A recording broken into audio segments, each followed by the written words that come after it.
Welcome back. As conversations around an unjust criminal justice system garners more attention, more people have called for the closure of the heavily criticized Rikers Island Correction Facility. This has been an ongoing fight for many in our city since 2015. Joining me to discuss her efforts to close Rikers Island is Vice President of Policy and Strategy at Exodus Transitional Community, Kandra Clark. Kandra, thank you so much for joining me. Thank you so much for having me. Now, can you talk a little bit about how the fight to close Rikers Island began? I mentioned that it was in 2015, but was it a little bit earlier than that? Can you talk a little bit more? Yeah, actually, the fight to close Rikers has been going on for decades. I always pay homage to the Jails Action Coalition because they've been a lot of leaders, for decades working on this. When Just Leadership USA was formed, they took over the Close Rikers campaign really at a local level. And then when they moved towards more of a national level, it became Freedom Agenda, which is a member led organization, mostly by directly impacted people who now work really locally to close Rikers Island. We have 120 organizations that have been signed on.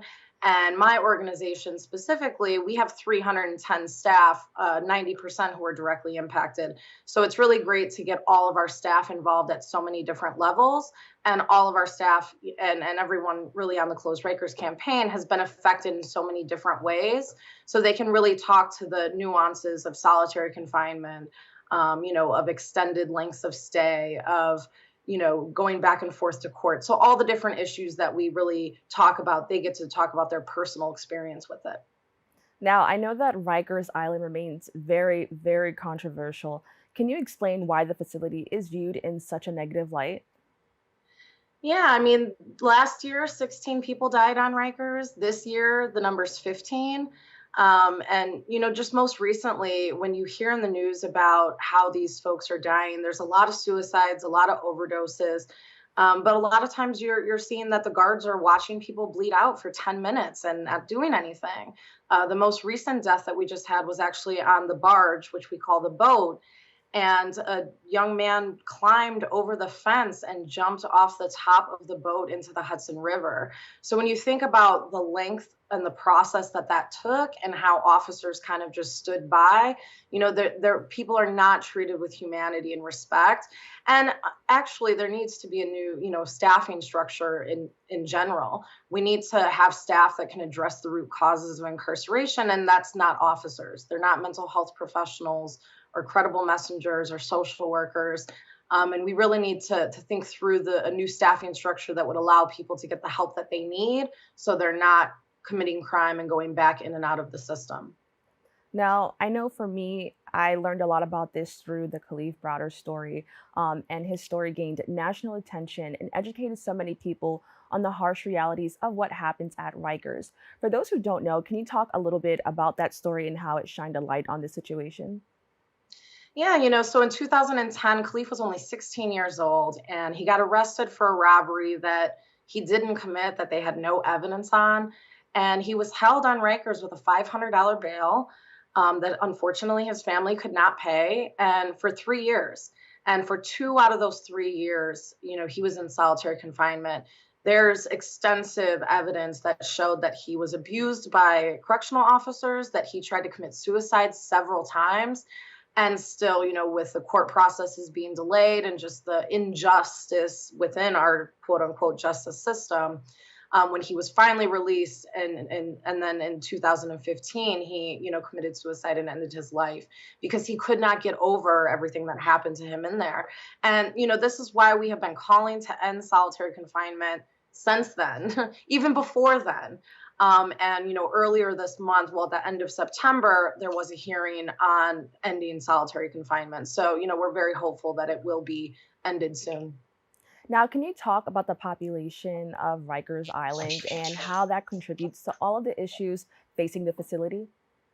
Yeah.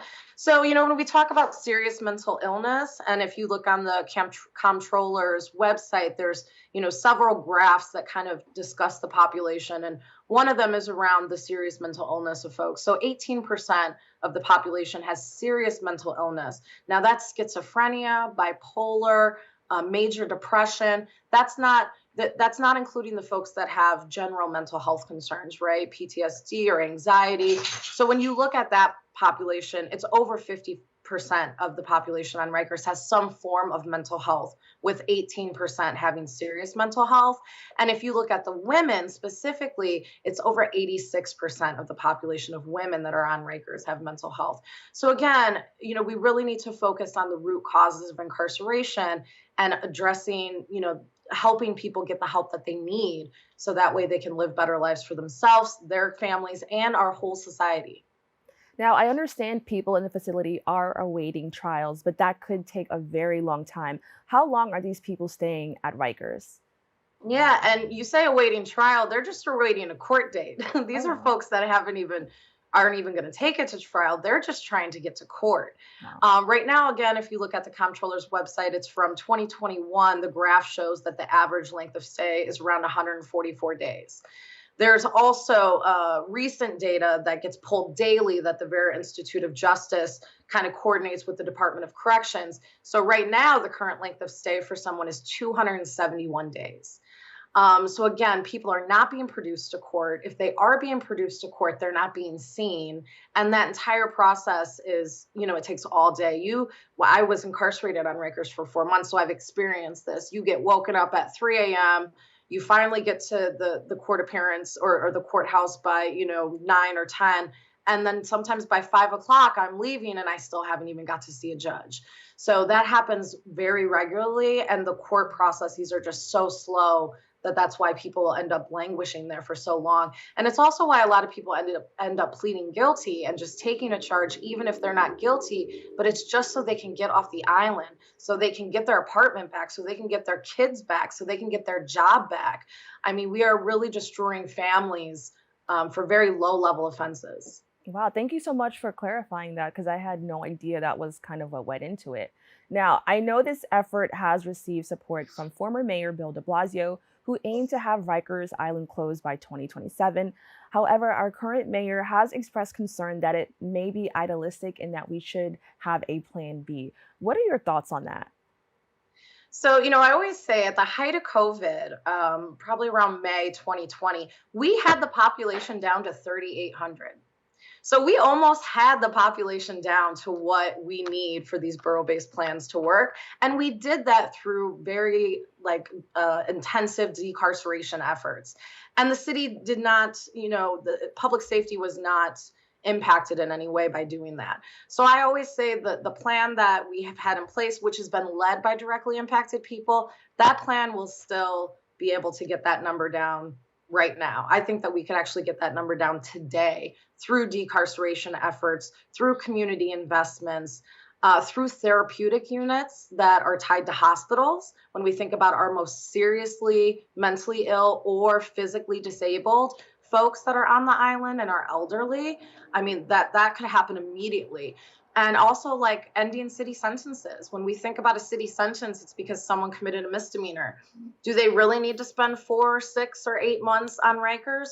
What if we put them in an alternative program and then they actually got the help that they needed, right? Like, let's think about it through a different lens. So I say absolutely, the mayor has so much information. We just drafted another report on how to reduce the women's population from 300 to 100, like tomorrow. So again, I think the city needs to really come together with people who are justice impacted and really follow through with the plan that we've had in place and learn from the history that we just had it down to 3,800 in 2020.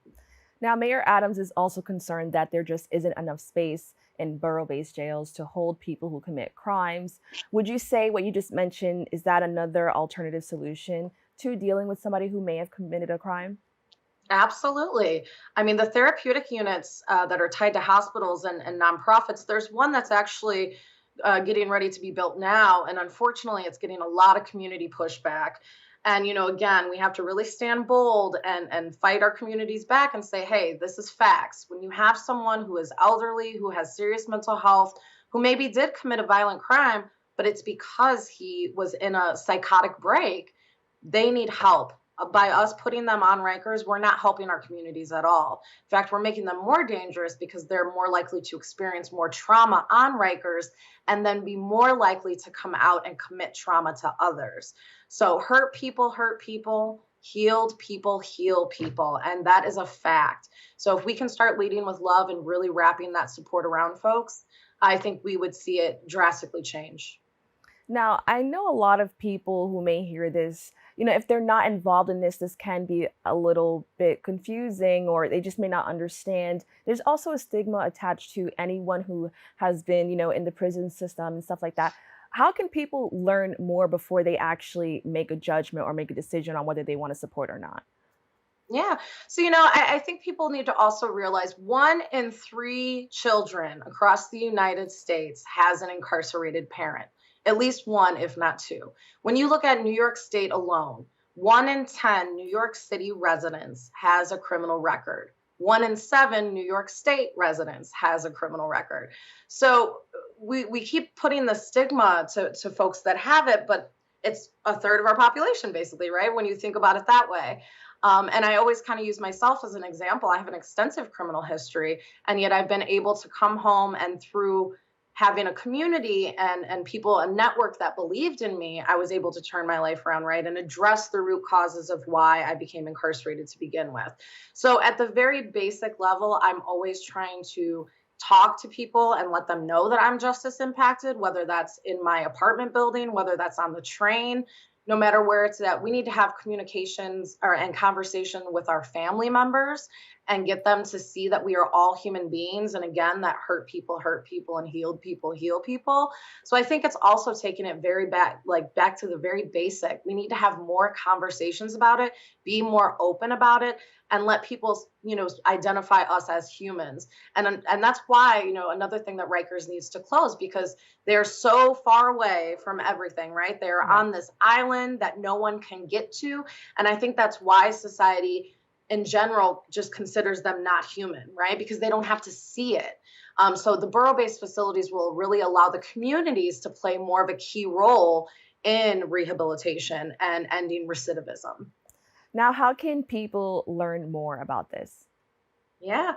So you can go to closerikers.org. There's a website there. You can learn as much as you want there. Just Leadership USA has the hashtag Just Us campaign.